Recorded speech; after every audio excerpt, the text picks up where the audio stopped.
윤석열 대통령 탄핵 심판을 준비 중인 헌법재판소가 오늘 재판관 회의를 엽니다.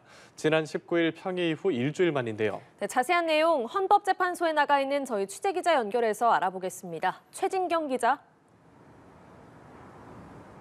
네, 헌법재판소는 오전 10시부터 1시간 넘게 재판관 회의를 이어가고 있습니다. 윤석열 대통령 탄핵 심판 첫 변론 준비 기일을 하루 앞두고 앞으로의 재판 진행 방향 등을 논의할 걸로 보이는데요.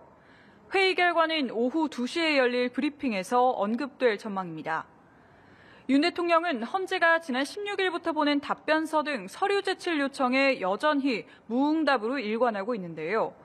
헌재는 지난 20일 서류가 도달한 것으로 간주하기로 하고 탄핵 심판 준비에 속도를 내고 있습니다. 내일로 예정된 변론 준비 기일도 변동 없이 진행할 계획입니다. 다만 김형두 재판관은 오전 출근길에서 한쪽이라도 불출석할 경우 수명 재판관의 판단에 따라 기일이 한 번 더 지정될 수도 있다고 언급했습니다.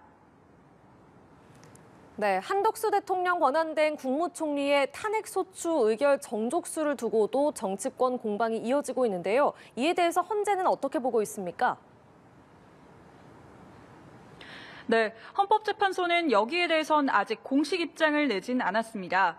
다만 과거 헌법재판소 산하 연구기관이 탄핵 사유가 되는 위법 행위를 한 시점에 따라 의결 정족수가 다르게 정해져야 한다는 해석을 내놓은 적이 있는데요. 헌법재판연구원이 2015년 발간한 주석 헌법재판소법에는 권한대행자의 탄핵소추 발의 및 의결 정족수는 대행되는 공직을 기준으로 한다고 적혀 있는데요. 다만 권한대행자 자신의 본래 직무집행 중에 벌어진 위법 행위에 대해서 본래 신분으로서 탄핵의 대상이 되는 것은 물론이다는 내용을 덧붙였습니다. 즉, 대통령 권한대행 직무 중 위법 행위로 탄핵이 추진될 경우 200명, 총리 직무집행 중 위법 행위가 탄핵 사유가 될 경우 151명이 찬성하면 가능하다는 뜻으로 풀이됩니다.